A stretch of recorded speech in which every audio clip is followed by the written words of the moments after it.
The following podcast is brought to you by the Johners Podcasting Network, found exclusively at WrestlingWithJohners.com.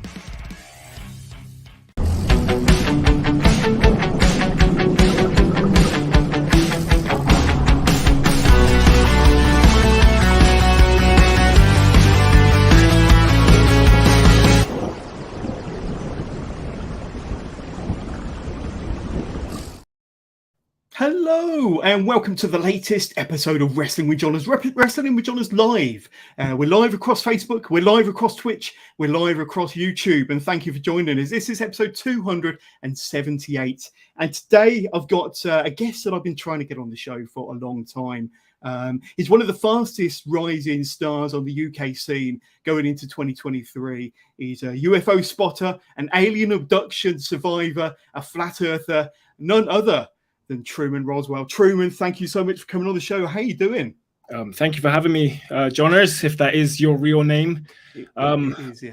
As I was saying before, I'm extremely tired. I was up all night researching, as I heard you were as well. I hope you researched flat Earth theory, as is your due diligence in interviewing me. But yeah, to answer a short question in a long way, I'm doing fine.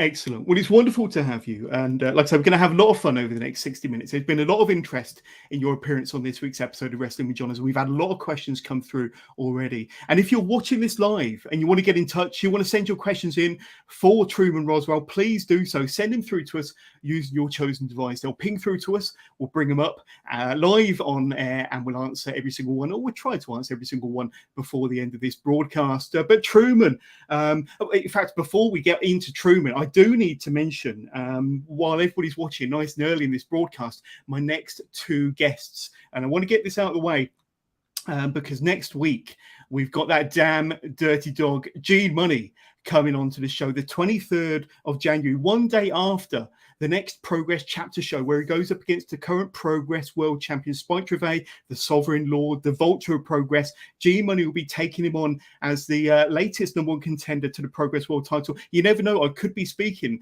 to the brand new Progress World Heavyweight Champion. And then the following week, just 7 days after, the 30th of January, I've got with me Cara Noir, Tom Dawkins. He'll be talking to me about his amazing character, his fabulous career, what the future holds, especially in the likes of Progress and 1PW and the various promotions around the UK and around the world that Cara Noir, Tom Dawkins wrestles in. So some great interviews to come. Please follow this channel. Please subscribe if you're watching us on YouTube. We really want to get them numbers up. But today, Truman Roswell, I've got to speak to you about 2022 in particular, and the start of 2022. Now, I don't want to upset my guest straight out of the gate, but we've got to talk about when you started the year, you were the Sacrifice Pro Loserweight Champion. Now, I know I don't want to get off on the wrong foot with you here, Truman. I don't want to get off on the wrong foot with you. And I think it was in a match against a good friend of yours, Tommy Kyle.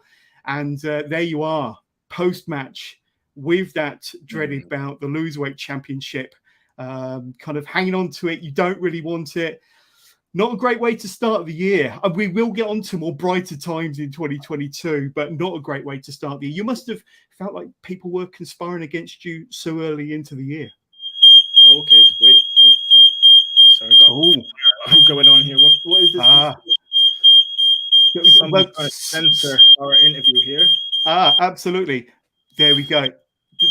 That's somebody listening in. Is it the FBI, MI5?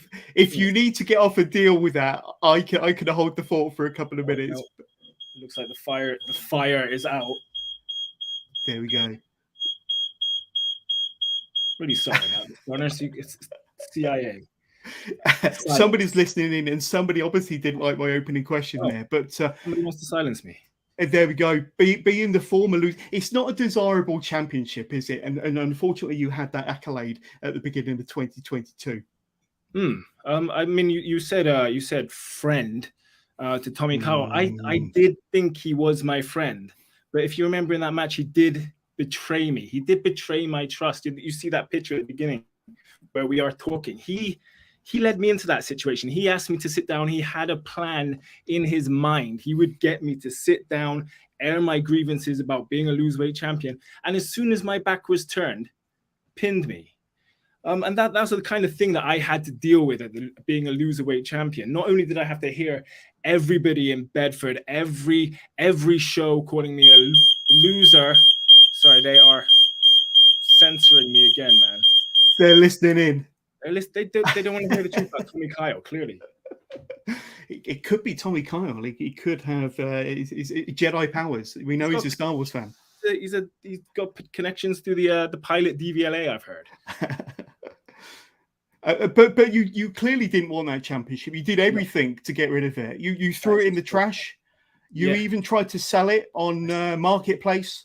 But things did improve, and later on in the year, you became the UBW British Heavyweight Champion, and then you had a match. I think it was a double jeopardy match at the 5th anniversary of Sacrifice Pro against Kyle Kingsley, who was at the time the Ultimate Sacrifice Champion, and you won the match. He then became the Loserweight Champion.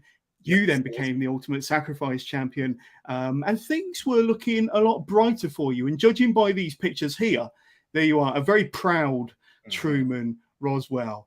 Like I say, better times there, better times. Yeah. And you managed to turn that year around in some style, my friend.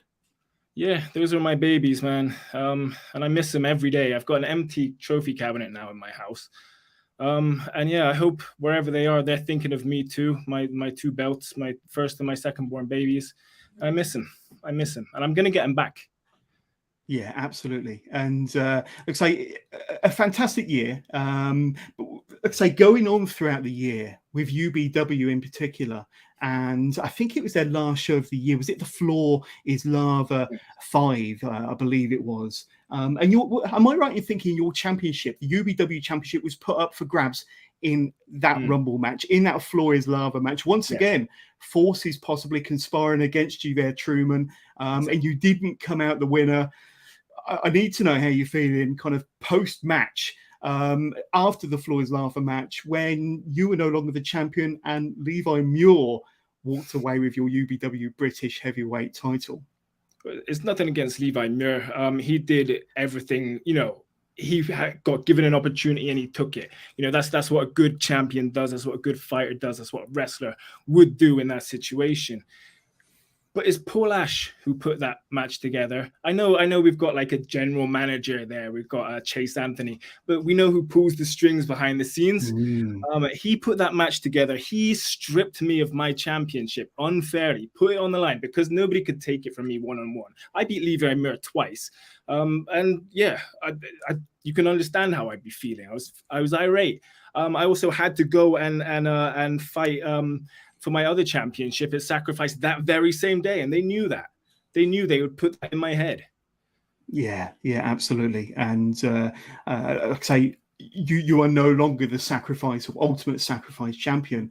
You did lose that championship on the very same day against Roth, wasn't it? Alexander Roth, who had a tremendous 2022. So we'll kind of leave that there. I want to stick with Paul Ash, though, because Paul was on the podcast about a month ago in December.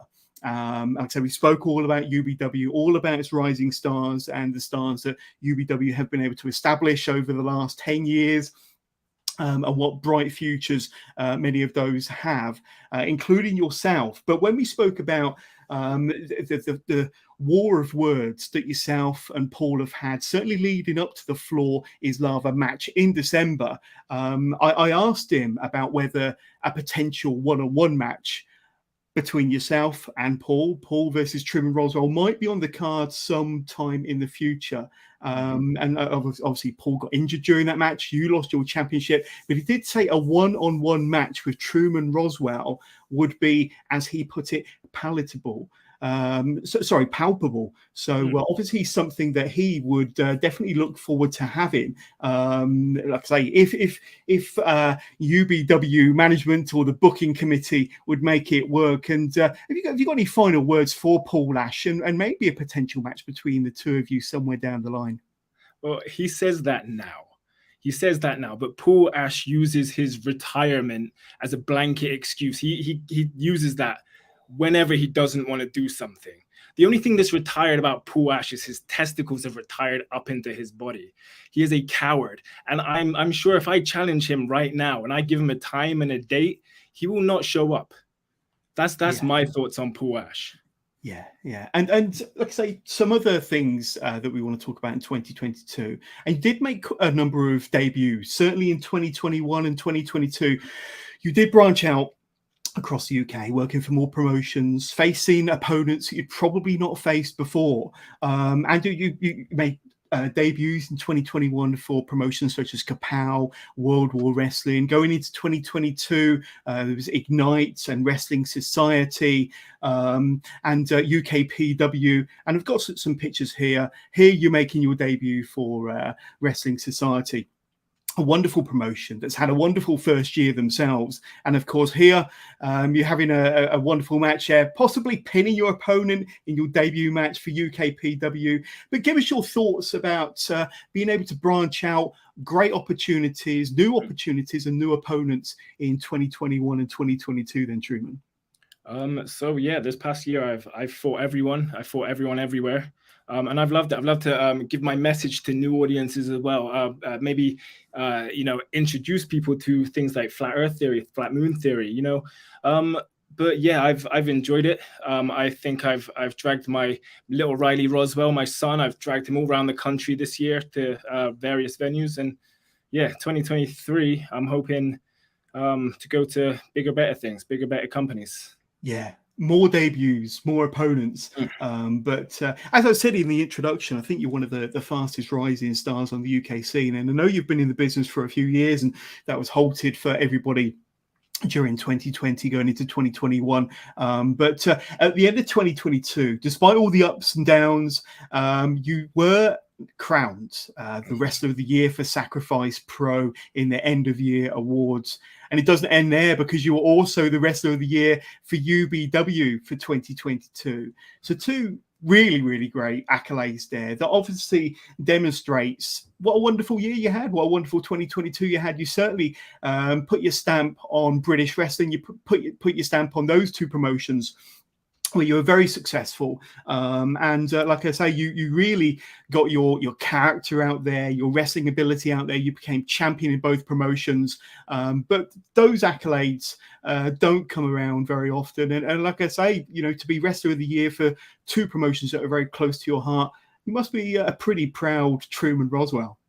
I am, yeah, and it was for almost a year as well.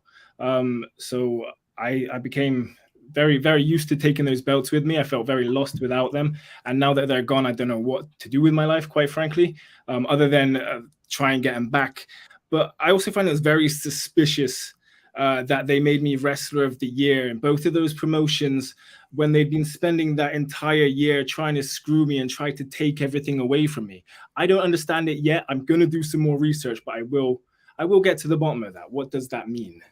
Yeah, absolutely. We've had a lot of interest before going live, Truman, about your personality, about your character, and about Truman Roswell in a nutshell, really. The name, the persona. We had a question that came through via Instagram. I put up a post a few days ago. A lot of people responded, but from Immortal Wrestling, which is a wrestling promotion in my neck of the woods down in the Southwest, what inspired your conspiracy theorist gimmick? So I know in a previous life, under a different guise, you did have a very similar conspiracy theorist gimmick. It was almost like the genesis of what Truman Roswell eventually became. But what kind of inspired the persona, the gimmick, the personality, and maybe the name as well? I don't understand the question. Persona, gimmick. Don't know. I'm just going out there and I'm being myself, to be honest. I can tell you what led me down the rabbit hole. And again, it comes down to that fake pilot, Tommy Kyle. There was a time in Luton where he had the microphone and he was telling the audience how he became a pilot. And he said that he got his certificate in the pilot DVLA. I did a little bit of research. Turns out there's no such thing as the pilot DVLA. As I mentioned it earlier. But I dug a little deeper. That led me down to flat Earth theory. I dug a little deeper. You know, everything else came along with it. So, long story short, it's not a gimmick. I'm just being myself, and yeah. Yeah, and look, I'm sure we'll get into all the conspiracy theories, and we'll talk about one or two, and we've had some questions about some conspiracy theories as well. But let's talk a bit about UBW, because I know that you started with them back in 2017, if I'm not mistaken. And let's take Immortal Wrestling's question there. But you started in 2017. I want to do a bit of a backstory a bit later about your early years. But coming into 2021, 2022, you became this Truman Roswell character. Truman Roswell came to fruition that had been kind of building for all these years. But give us a bit of insight into what changed through lockdown and what mindset you came out of lockdown with, especially with regards to building this conspiracy theorist character even more and taking it to the next level, Truman. So I think lockdown allowed a lot of people to sit in front of their computer and do a lot of research that they probably didn't have the time to do before, because their lives are designed in such a manner as they cannot do research into these things. And a lot of minds opened. I was into this stuff a little bit before, but seeing so many people come on board with a lot of the thoughts and feelings that I've been having for a long time, I think that empowered me quite a bit. I don't know, over lockdown, I got a lot of friends that I wouldn't have over the internet. And I went down, as I say, a lot of rabbit holes. Yeah, absolutely. And you eventually became UBW British Heavyweight Champion, as we mentioned. I think, was it last February when you became their champion, beating longtime champion Spike Valentine. But that must have been a bit of a highlight for you, especially in a company where you started. They helped to train you. You had championship successes previously, and we'll talk about that. We will get to that. But finally winning the big belt and becoming their main champion, the British Heavyweight Champion of UBW last year. We know at the time you were the Loserweight Champion. We've already discussed that. I won't bring that up again. But to finally become the British Heavyweight Champion of UBW, beating Spike Valentine, must have been a very special moment for you. Yeah, it was very vindicating. Because a lot of people told me that I couldn't do it. A lot of people told me that there's no place for me in professional wrestling. So getting to hold my first major championship and getting to hold the UBW championship in particular was a tremendous honor for me. Yeah, absolutely. And you had a number of successful title defenses in 2022, and I've got a bit of a list of some of your opponents that tried to take the title away from you. Levi Muir, kind of early on in the year. Paul Hubis, Tommy Kyle. You had a casket match also against the spectacular one, Charles Crowley, in October of last year. So throughout 2022, you had some great matches, some great featured matches and storylines. You turned the championship reign into one of the longest UBW title reigns of all time. I think it was over 280 days. So fantastic accomplishment. And I know we touched on it earlier, Truman, but you wasn't even pinned to lose your championship. So, like I say, there's all to play for in 2023. But thinking about some of them opponents and title defenses and opportunities and moments, like I say, I don't know if it's bringing back fond memories for you, but I know the fans really enjoyed your reign as the champion last year. Yeah, they did. But as you touched upon, we should probably be still counting that, because I am in singles competition still undefeated at UBW. So maybe I should still be champion. But yeah, it's been a great year. There's been a contingent of people wearing tinfoil hats in the audience, which is starting to grow. So that's been amazing.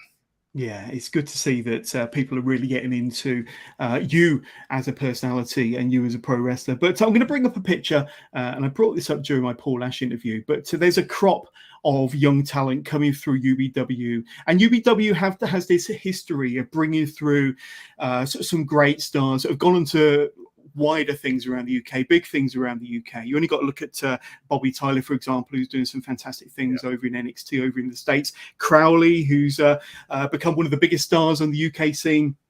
And so many more, including yourself. And I know over the last 9 or 10 years, especially, you know, under the guidance of people like Paul Ash, they've really brought through this fantastic, hungry crop of talented wrestlers in that group, in that local area, that have gone on to do marvelous things, and including yourself. But when you look ahead, certainly into 2023, Truman, and you look at some of them young, fast rising stars, is there anybody in particular that's on your radar that you'd really like to kind of get in the ring with, have a good wrestling match with, that you think that your personalities might gel and you could really have some good chemistry with? And I'm sure you're probably going to rattle off a few names of people that have impressed you over the last 12 months.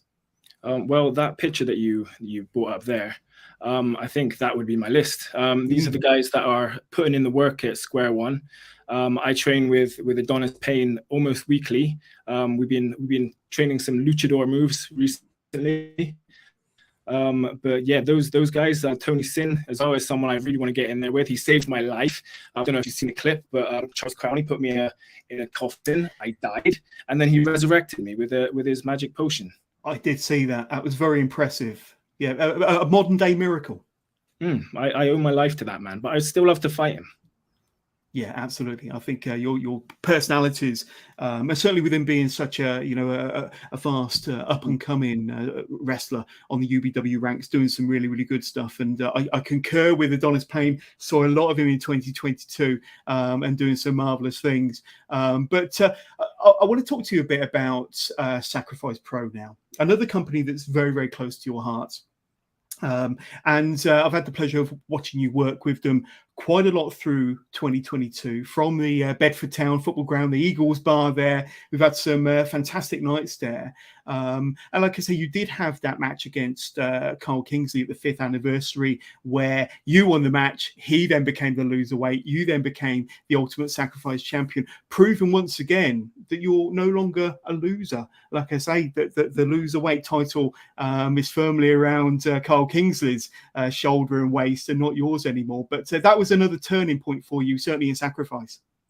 That absolutely was. That was the turning point. That was where I proved myself. It's not a nice thing to be called a loser when you were going half naked in front of a live audience, and all of them calling you loser. That's like, most people would have nightmares of that. I held it together and I took that in, and I externalized that by caving in Kyle Kingsley's face and choking him out. And then I became the champion. I don't know what else to say. But yeah, Sacrifice has been amazing. I didn't come into Sacrifice at the beginning, and going in there, they made me feel at home. And to go through everything that we've gone through, and to have become their champion was such an honor as well. And yeah, it's been great, and I kind of want to outdo what I did last year with my long-term storytelling there. And I kind of want to use that as kind of a template as to what I can do next. Absolutely. And I've got to be honest, I think one of the highlights for me in 2022 as a wrestling fan has to be this show here, Wet Cake Pro, their debut show. And like I say, I don't know how you felt about this match going into it, but your opponent was an alien. Your opponent was none other than Stone Cold E.T. And like I say, he did stomp a moon-sized crater in your chest. Mm-hmm. He did give you a stunner, but you like I say, you even survived, dare I say, an anal probe, which is something that you don't want to remember again. Let's say that alien abduction is something you don't want to remember too fondly. But you did choke him out there. You did win the match. That was your first championship defense, I understand, against Stone Cold E.T. But I mean, from a personal standpoint, that was a fantastic show. And like I say, the crowd were really into it. They were loud and raucous all night. And your match certainly delivered. And like I say, from being a an alien abduction survivor, UFO spotter, a truther, going up against an alien. Like I say, you just proved everybody wrong, didn't you? I did. First of all, I proved that aliens exist that night. Secondly, I proved how against me Sacrifice are, because they used my past traumas to book that match. They knew that would get to me. They knew that I've been anally probed before. I mean, I've not spoken about that before, but apparently now we are speaking about it. I'm sorry, we made it public. I can always edit this bit out. Oh, we're live. It's out there. The truth is out there.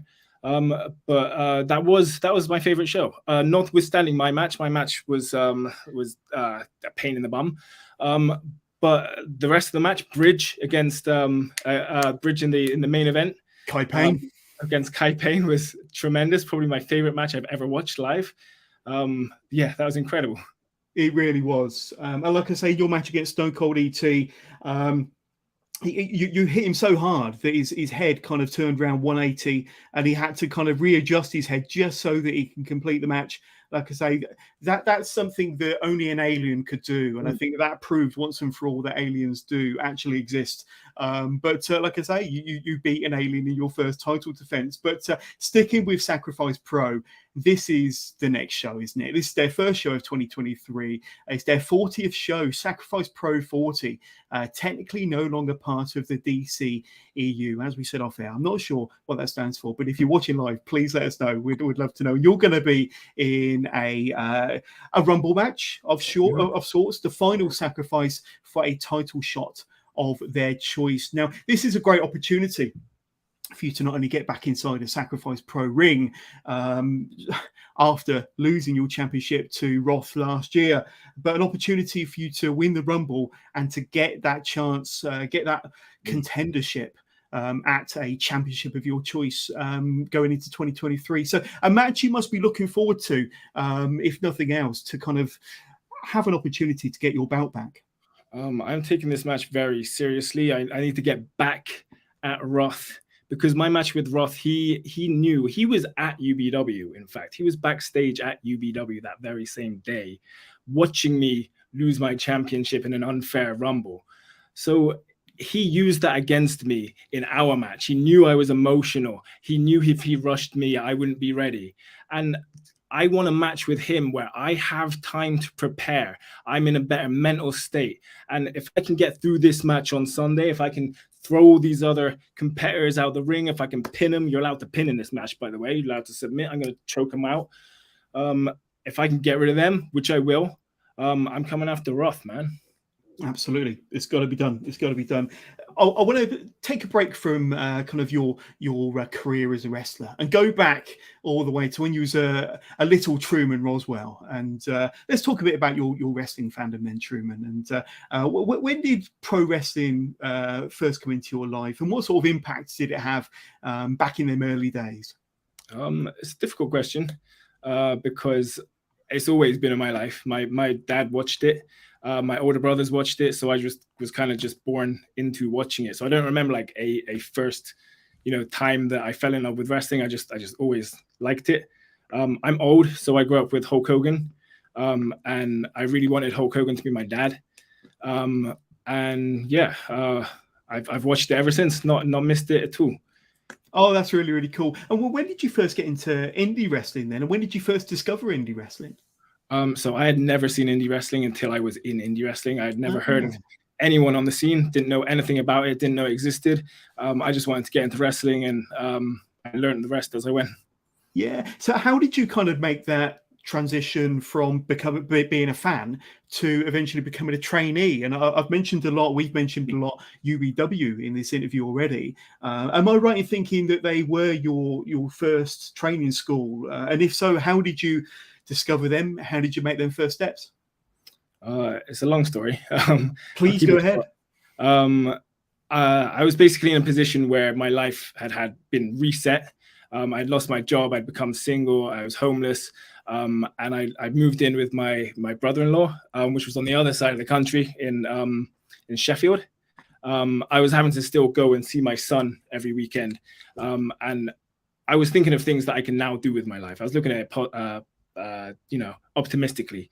So I did my master's degree, and I wanted to do wrestling as well. So I found the only place I could go to wrestling school was in Hitchin, which was the next town along from where my son lives. So I was traveling down there, 6 hours down there, seeing my son, and then going to Hitchin, and then doing the wrestling training, and then traveling 6 hours back to Sheffield. Wow, that's an incredible journey and a lot of sacrifice there. But did you feel that things were kind of paying off fairly early on? Because I know that 2017 was your first year in the business. Obviously, you spent a vast majority of that year performing and training under UBW, but you seem to kind of have a fair bit of success within that first year. Did you feel that you were developing and picking things up at a decent rate even back then? So the school wasn't as developed as it is now. Now we've got like beginners classes, we've got like our own ring, we've got all these things. Back then it was just some mats in a gym, and Paul Ash there teaching us. And yeah, we were kind of just thrown onto the show pretty much straight away. I had done maybe a month before my first show. I could bump and everything. I knew like the basics. I could do all the basic chain. But yeah, most of my learning was done after I had my first match. Wow. Yeah, and like I say, you pretty much hit the ground running, because I think within 6 months you were in the title program for the Young Lions title, which I think you won very, very briefly. You were in like triple threat matches, doubling street fights. You did become the Young Lions champion again the following year in 2018. So you were off to a really good start in your career. So you, as you just said, you were kind of learning as you were going, but picking up some wins along the way then, Truman. Yeah, absolutely. That first year was a lot. Also, going into, I think Kapow was the other place that really took me on straight away as well, gave me a lot of opportunities and a lot of ring time as well. So it was a learning experience.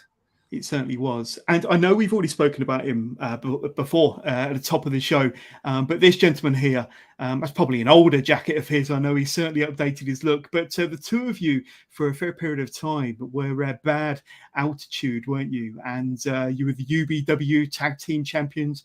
You took on some pretty fierce competitors there, Johnny Storm and Jody Fleisch in particular, two legends of the UK scene, and current WWE NXT stars, Pretty Deadly as well, before they were stateside.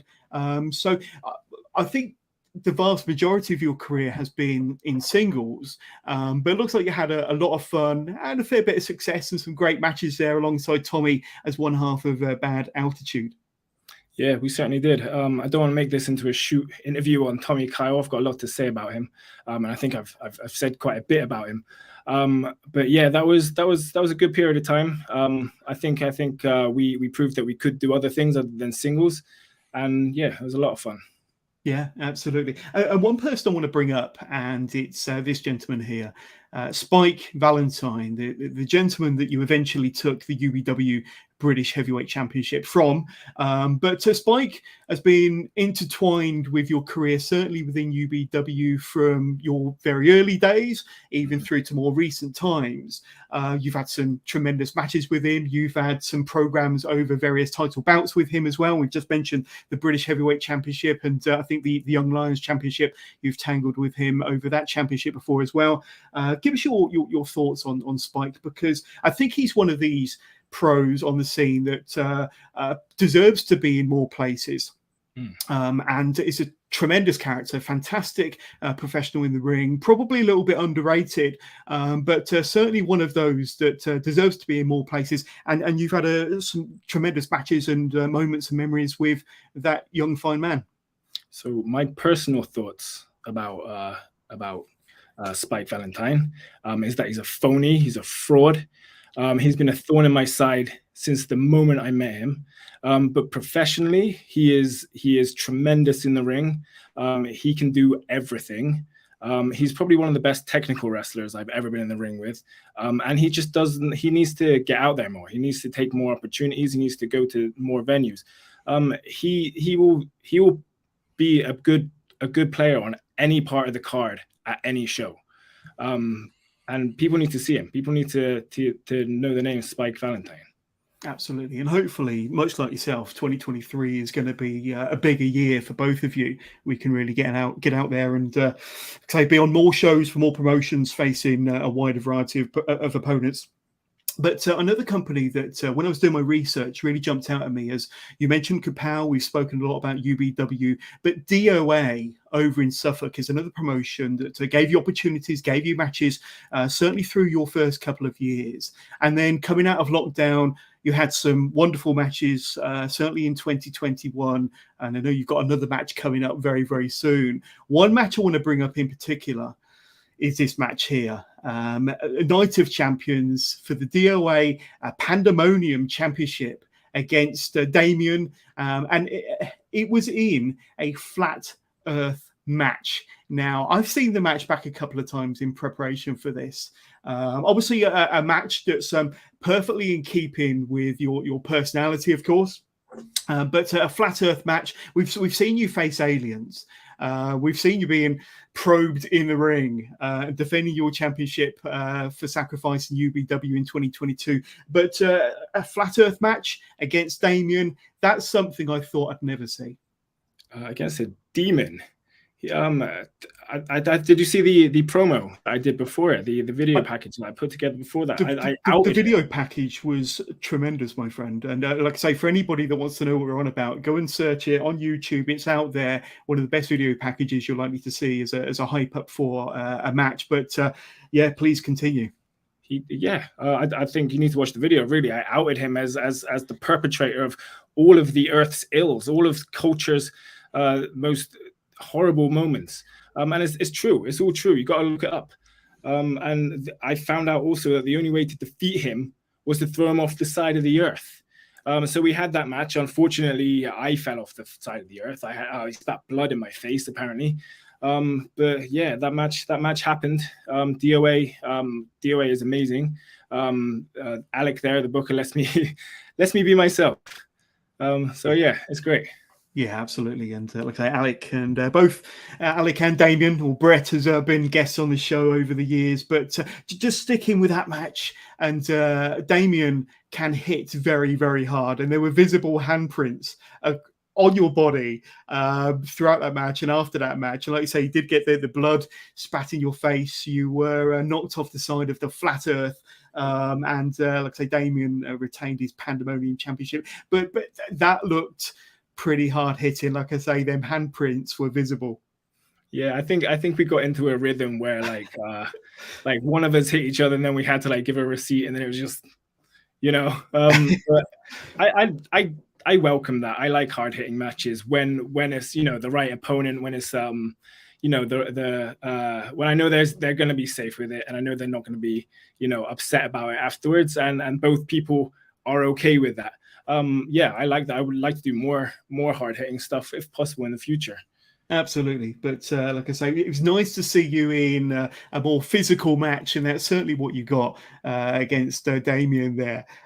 Shout out to Brett. I love that guy. And we alluded to it a moment ago, but the next DOA show is just around the corner in February, Saturday the 18th of February in Suffolk. And you'll be teaming up with somebody I believe you've teamed up with before, Blue Cane, Team Hell Snow versus the lads for the DOA UK Tag Team Championships. That looks like a lot of fun. Back in tag team competition alongside Blue Cane, who I think you've teamed with before in a DOA ring, going up against the lads for their tag titles. That should be a lot of fun. So I have a theory that Blue Cane is a figment of my imagination. He's an embodiment of my fear. Blue Cane doesn't exist. Blue Cane shouldn't exist. There is no such thing as Blue Cane. So how has he manifested himself into reality, into this Mandela universe? How has it happened? And how is he tagging with me now? I don't understand it. I don't like it. Unfortunately, I'm going to have to do it, I guess, at DOA on the 18th of February. But I don't know, man. It's going to be fun. And like I say, I believe there's still tickets available. You can be there. You can watch Truman Roswell teaming with the figment of his imagination. Blue Cane going up against the lads for the DOA Tag Team Championships. But in all of my research, and of course, I've seen you up close and personal at Sacrifice and UBW shows in 2022. Like I say, really, really impressive promo skills. We've done 1 or 2 interviews backstage before, and they've always been a success and a lot of fun. You're great at talking inside the ring as well, certainly cutting promos on your opponents. But your professional wrestling skills have been absolutely fantastic as well. And obviously, you've improved. You've come on leaps and bounds over the last few years. And like I said, I've got a picture just to demonstrate. It's one of your infamous moves, the moonsault to the outside, and your spinning cutter as well. And I don't have a picture of you performing the spinning cutter because it's so spectacular and so fast. I don't think a photographer has been able to snap a picture of you performing that move. But tell us a bit about some of your signature moves then, Truman, because I think you're quite a rounded pro wrestler. You do have a number of styles at your disposal, not just high spots, but striking and a lot of groundwork as well. Tell us about how you've been able to build this arsenal of offense over the years. The spinning cutter, the spin side job. I don't know where that came from. I just kind of did it. I just kind of did it. Was it always successful? Yeah. First time did it. This is usually the thing with me. I usually can either do things or I can't do things. So that was one of the things I just tried out of nowhere, and it worked. And then I started doing it in matches, and then people said I should probably use that as my finisher because it's the best move that I do. So now it's my finisher. But I think my moveset in general is kind of, I just play to my strengths really and ignore my weaknesses. I'm terrible at chain, so I don't really do it. If I'm in chain situations, I try to get out of it. I think my strikes are all right, I guess. And then adding a little bit of flippy in there, here and there, I think kind of gives it a good balance. Good mix. It mixes it up really, really well. And like I say, it's forming into this complete package of not only the character and the mic work, but the in-ring work is really, really coming together. We're going to end this episode of Wrestling with Johners with a whole ton of listener questions that have come through during this broadcast and before we went live. So let's bring up 1 or 2 now then. The first one is from Russell 2, and he responded to my post on Instagram asking, what conspiracy theory does Truman want to be proven true the most? So I'm sure you've given this a lot of thought over the years, but is there 1 or 2 specific conspiracy theories that you want to be proven true the most? Asks Russell. Bigfoot, short answer. I just want Bigfoot to exist so badly. And I know that taints my research a little bit because I'm a little bit biased. But you have to look at like how big the area they claim Bigfoot to be in. When you actually look at it, how big that area is, it's very, very likely that there could be a primate living there.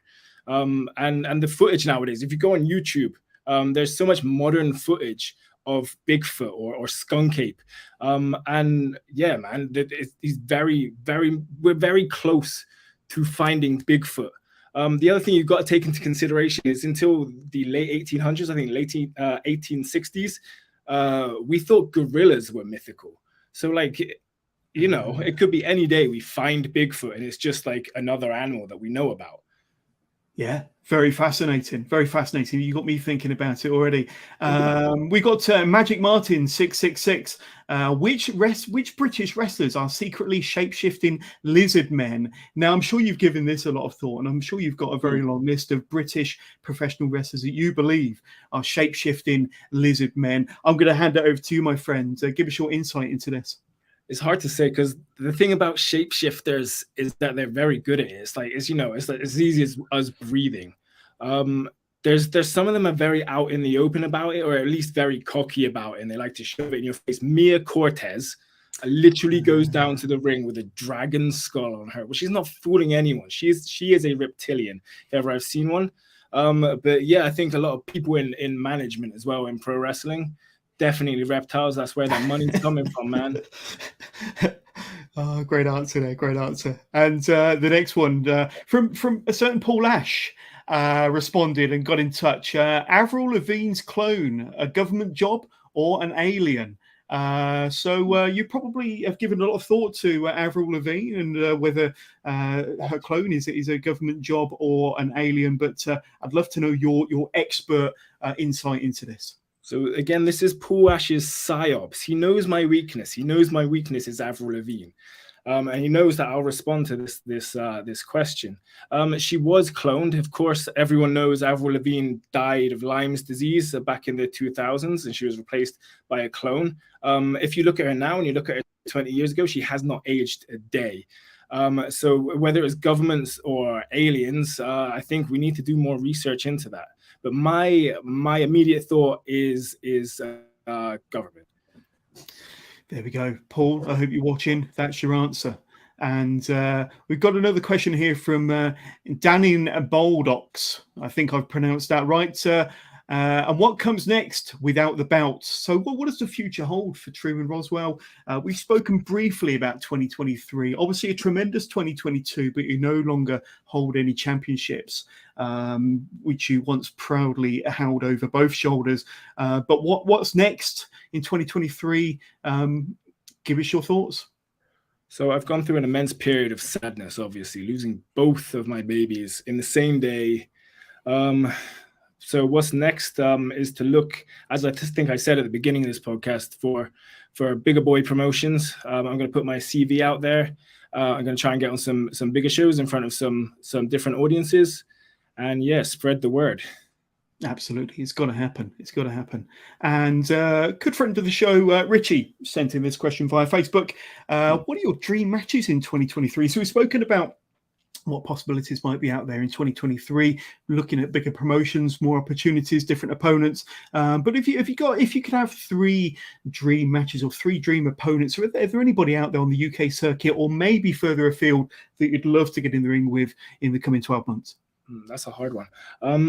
I think I've had fans ask if I'll work Gene Money before, which would be amazing. Any type of match would be great with him. I think we'd bounce off each other quite well. We'd come up with some creative stuff. Yeah. I think I more think about match types, and there's plenty of match types that I want to tick off my bucket list. I've seen a lot of cage matches going around. I would love to be in a cage match. I still haven't been in a proper death match, and I think that would be my forte. I think that'd be right up my alley. In terms of opponents, though, it's hard to say. There's so many guys out there. There's so many people who are coming up as well in square one that I still want to fight, who would do amazing. I don't know, to be honest. I haven't put that much thought into who. Yeah, but Gene Money, like I say, guest on the show next week. That would be an amazing match between the two of you. But I mean, you mentioned death matches there, and I'm intrigued. And like I say, we mentioned what a hard-hitting match you had against Damien earlier on. You, like I say, obviously don't mind being hit hard, and like I say, those sort of physical style matches don't worry you at all. But how kind of what are your limits regarding that? Is there a limit? How extreme would you take it? Would it just be weapons, or would you go any further than that? I would like to do a bunch of stuff. I've got a thick skull is my issue, and I like to put it to good use. Yeah. But I don't know. As far as would make good gifts, I guess. Yeah, absolutely.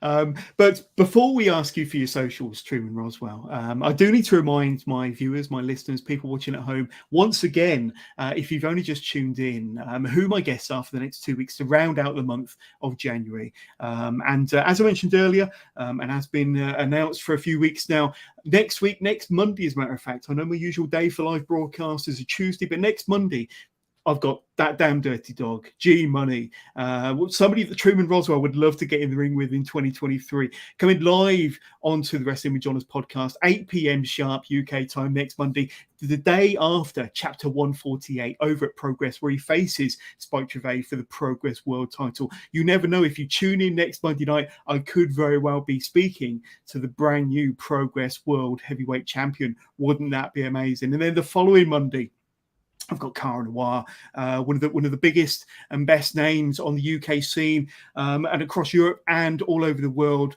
And like I say, Tom Dawkins, Cara Noir will be joining me on Monday the 30th, just to cap off what a fantastic month January 2023 has been already, with guests already lined up through February, March, and April. It's already starting to be a fantastic year for Wrestling with Johners. So don't forget to follow this channel on all social platforms or wherever you listen to Wrestling with Johners, and please hit that subscribe button on YouTube. We really want to get our subscriptions a little bit higher, please. But Truman Roswell, it's been a blast speaking to you, learning a bit about your insights and your expert knowledge into conspiracy theories and your thoughts on Avril Lavigne's clone. But before we let you go, I'd love for you to be able to let my listeners out there know where they can reach out to you, say hi, learn a bit more about Truman Roswell on your social platform. If you have any socials or YouTube or where we can find you and say hi. Don't dox me, but I think my Twitter is @TrumanRoswell and my Instagram is @TrumanRoswell wrestler _. There we go. And it's all rolling across the bottom of the screen there as we speak. And we've had a few questions come in just before, like I said, just in the nick of time. So we've had Adam Wright get in touch, watching us live via YouTube. Thank you, Adam, for watching. Thanks for sending in your question. Is Spike Gervais a shape-shifting lizard man? Now, he's got his haters out there, Spike Gervais, but is he, from another planet, or is he a shape-shifting lizard man? Give us your thoughts on Spike. I believe he's a conservative, right? So inherently, I would say yes, just to air caution. They usually are, but yeah, let's go with yes. Spike Gervais, 100% lizard man confirmed.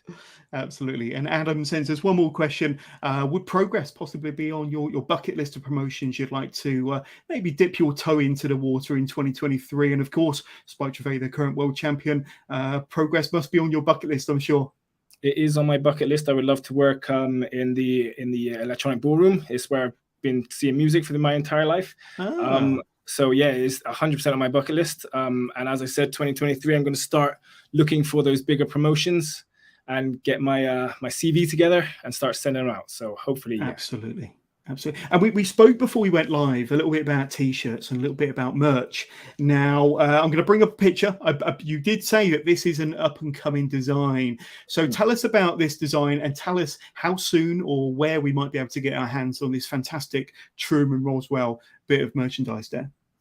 So I made this design a long time ago, and then I never printed it. The problem with me is that I'm a graphic designer, so I make a bunch of stuff and then I hate it instantly. But as soon as probably in the next couple of months, that will be available. Some fans already have them. I sent them out to but yeah, I'll be available for the broader public in the next couple of shows. That's awesome. Look forward to seeing that at the next Sacrifice or UBW show, or wherever you see Truman Roswell on your travels. But Truman, you've been a fantastic guest on episode 278 of Wrestling with Johners. Like I say, we had Tommy Kyle trying to scupper the podcast very early on by somehow kind of, I don't know if it was the FBI or Tommy Kyle with his Jedi powers setting off your fire alarm there, but everything was fine in the end. And we've still got Truman Roswell on our screen 53 minutes later. But if you've got a message for your fans, for your followers out there, or maybe for your, you doubters that don't believe that the earth is flat, or that aliens exist, what would you like to tell them before we say goodbye to the wonderful Truman Roswell? What I'd like to tell them is do not believe anything in the media. Don't even believe this podcast.